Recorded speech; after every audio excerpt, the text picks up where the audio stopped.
आज पढ़ेंगे रीजनिंग का क्लास 5। निम्नलिखित श्रेणी में अगला पद क्या आएगा। जैसे अपने को दिया हुआ है 12A 6Z, फिर दिया है 24C 4X, फिर दिया है 36E 2V। अब इसमें क्या हो रहा है देखें, जैसे कि अपन 12 से 24 गए तो इसका दुगना हो गया, मतलब 12 का इंटू 12 इंटू 1 है, इंटू 12 इंटू 2 हो गया यहाँ पे। अब फिर यहाँ पे 12 इंटू 3 हो जाएगा, फिर यहाँ पे क्या हो जाएगा 12 इंटू 4 हो जाएगा, तो ये 48 आ जाएगा। अब जैसे कि ए से सी गए तो ए की प्लेस वैल्यू होती है 1 और सी की वैल्यू होती है 2 और ई की वैल्यू होती है 5, तो 1 फिर सी की 3 हो जाएगी और फिर ई की 5 हो जाएगी। तो 1 से 3 गए तो 2 बढ़े, फिर यहाँ से 3 से 5 गए तो फिर 2 बढ़े, फिर 2 बढ़ेंगे तो कितना आ जाएगा 7। 7 की क्या होती है जी। और फिर इसके बाद 6 से 4 आए, 4 से 2 गए, फिर 2 से फिर कम होंगे 2, तो ये 0 हो जाएगी जी। और फिर इसमें जेड से एक्स गए अर्थात -2 हो गया, फिर एक्स से वी गए तो -2 हो गया, फिर वी से -2 होगा तो यहाँ क्या आ जाएगा टी आ जाएगा जी। तो ऐसा कोई आंसर दिख रहा है क्या 48G0T, ये है अपना आंसर, बी आंसर आ जाएगा। फिर अगला क्वेश्चन देखते हैं। आज सोमवार है तो 61 दिन बाद क्या होगा, 61 दिन बाद कौन सा दिन होगा। अब 61 दिन अपन को पता होना चाहिए कि जैसे कि अपन 0 1 2 3 4 और 5 और 6, तो 0 को हम सोमवार बोलते हैं, मतलब 0 को ये रविवार बोल दिए, 1 को सोमवार, 2 को मंगलवार, 3 को बुधवार, 4 को गुरुवार, 5 को शुक्रवार और 6 को शनिवार। तो टोटल हमारे पास कितना दिन होता है 7 दिन होते हैं जब हम कैलेंडर निकालते हैं। तो इसमें कितना का भाग देंगे 7 का देंगे, तो 7 7 49, 7 8 56, तो इसमें कितना 5 शेष बच जाएगा। तो 5 शेष बच गया, आज अपने पास सोमवार है तो सोमवार में +5 करेंगे तो ये ऑलरेडी 1 है ही है और इसमें 5 जोड़ेंगे तो कितना हो जाएगा 6 हो जाएगा जी। तो 6 किसकी वैल्यू आती है शनिवार की, तो शनिवार किसमें दिया है अपना बी में दिया है। फिर अगला क्वेश्चन दर्पण का देखते हैं। जब ए में रेखा एक दर्पण रखा जाता है तो निम्न आकृति में के लिए दर्पण का प्रतिबिंब चुनें।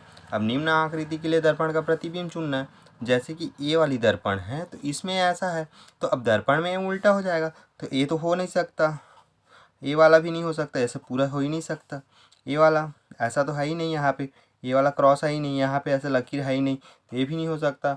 इसमें आंसर आएगा डी। जैसे कि इसका देखिए तो ए क्रॉस हो गया और ए इस ये जो क्या है त्रिभुज है ए इस तरफ बन गया, तो ए वाला आंसर हो जाएगा, जस्ट उसका उल्टा होता है, तो अपना डी आ जाएगा। तो डी किस में दिया है चौथे नंबर पे, इसका आंसर डी आ जाएगा।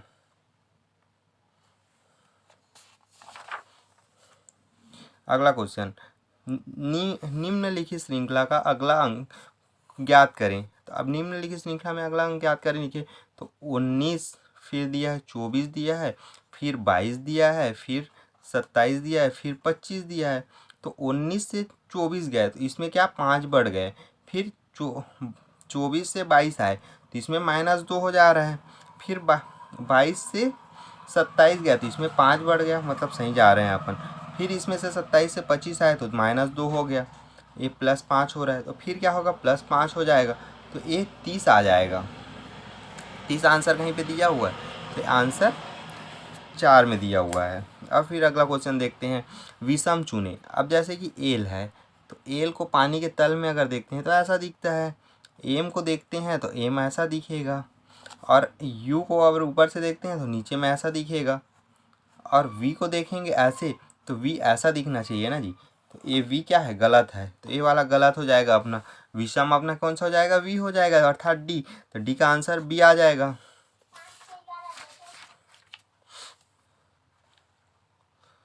अब अगला क्वेश्चन देखते हैं, विषम चुने। एल का वैल्यू कितना होता है प्लेस वैल्यू 12 होता है, एल को हम लोग जानते हैं 12 से, एन को एन दिया है, एन की होती है 14, पी की होती है 16 और आर की होती है 18।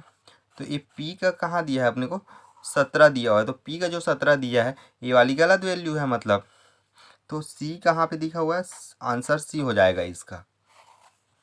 फिर अगला क्वेश्चन, यदि PEARL को QFBSM लिखा जाता है तो SUIT को कैसे लिखा जाएगा। आप देख सकते हैं जैसे कि PEARL को क्या लिखा है, QFBSM,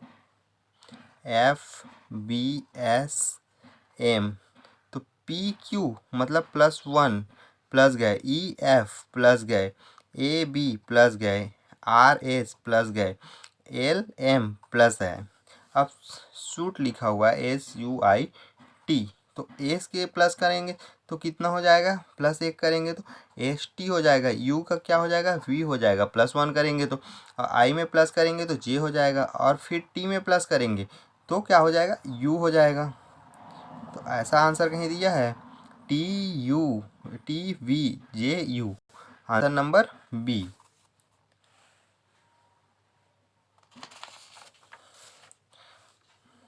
अब कथन और निष्कर्षण वाले क्वेश्चन है। कुछ नींबू लाल हैं, कुछ नींबू जो हैं लाल है।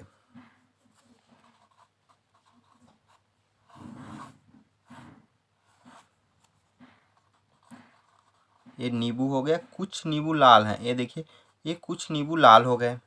कुछ चुकंदर नींबू हैं, कुछ चुकंदर जो हैं नींबू हैं, एक चुकंदर हो गया, और एक कुछ चुकंदर क्या हो गया, नींबू हो गए। तो अपना निष्कर्षण क्या दिया है, सभी नींबू चुकंदर हैं, सभी नींबू चुकंदर हैं। तो ये क्या हो जाएगा, गलत हो जाएगा ये वाला निष्कर्षण। चुकंदर लाल हैं, चुकंदर लाल, चुकंदर इससे इसका कोई संबंध है क्या जी, नहीं है। तो ये दोनों क्या हो जाएगा, गलत हो गया है। तो मतलब अपना दोनों निष्कर्षण गलत है। तो निष्कर्षण 1 और 2 का अनुसरण नहीं, दोनों ही निष्कर्षण 1 और 2 का अनुसरण नहीं करती है, मतलब आंसर डी हो जाएगा इसका अपना। फिर अगला क्वेश्चन देखते हैं। नीचे दी गई श्रृंखला का अगला पद याद कीजिए। अब जैसे कि दिया है 3B, 9F और 27J दिया है। B की वैल्यू होती है 2, F की वैल्यू होती है 6 और J की वैल्यू होती है 10। अर्थात इसमें देखें तो ये 4 बढ़ गया, फिर 4 बढ़ गया, तो फिर 4 बढ़ेगा तो कितना हो जाएगा, फिर 4 बढ़ जाएगा तो ये 14 हो जाएगा। 14 के प्लेस वैल्यू क्या होती है, n होती है। और जैसे कि 3 तिया 9, इसकी इसमें गुणा हो गया, 3 तिया 9, फिर इसका 3 गुना हो गया तो 9 तिया 27, और 27 का फिर 3 गुना करेंगे तो 81 हो जाएगा।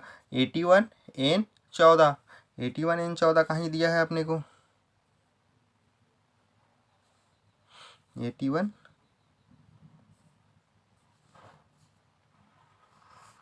ये वाली वैल्यू है, ठीक है। 81n14, 81n हो जाएगा, ठीक है। यहाँ पे वही चूज ऑप्शन 3 जगह लिखा हुआ है जी। अब अगला क्वेश्चन देखते हैं। जैसे दिया है आपको T दिया है, A दिया है, S दिया है, B दिया है, R दिया है और C दिया है, ठीक है। तो अपन A से T में जाएंगे। A की वैल्यू 20 होती है, S की 1 होती है, S की वैल्यू कितने 19 हो जाएगी, B की 2, R की 18 और C की 3 हो जाएगी। तो 1 से 19 गए, फिर इसमें +19, ऐसा तो नहीं लग रहा है जी। तो यहाँ से देखेंगे तो A से B गए और इसमें एक कम किए, फिर यहाँ से -1 हुआ, फिर ये देखिए -1 हुआ, ये +1 दिख रहा है मेरे को, ये फिर यहाँ से ये प्लस दिख रहा है, तो फिर ये यहाँ से माइनस होगा। R के पहले क्या आता है, Q आता है, तो यहाँ Q हो जाएगा। तो अपना आंसर क्या आ जाएगा जी, Q आ जाएगा। यहाँ पे माइनस हो रहा है तो ये आंसर नंबर चौथा सही हो जाएगा इसका। फिर अगला क्वेश्चन देखते हैं। यदि प्लस को माइनस के रूप में और गुणा को भाग के रूप में लिखा जाता है तो 25 + 30 × 5 × 10 का मान क्या होगा। अब देखते हैं, जैसे कि प्लस को माइनस के रूप में लिखना है और गुणा को भाग के रूप में लिखना है, ठीक है। तो अपन को पता है 25 धन 30 × 5 × 10। अब जैसे प्लस को माइनस लिखना है 25 - 30 और गुणा को भाग लिखना है तो भाग, और फिर भाग लिखना है 10 अब 25 में अगर 30 को घटा देंगे तो -5 बन जाएगा और इसके 5 में भाग दे देंगे, ठीक है, और इसका पूरे का भाग हो जाएगा 10। तो इसमें क्या बच गया, 5 एकम 5, तो -1 बच गया, भागी 10 हो जाएगा। अब इसमें देखेंगे तो एक जीरो ऊपर चले जाएगा तो 0.1 हो जाएगा और माइनस की माइनस आ जाएगा आंसर, ठीक है। ऐसा नहीं आंसर दिख रहा है जी हमें, तो आंसर नंबर बी हो जाएगा ये,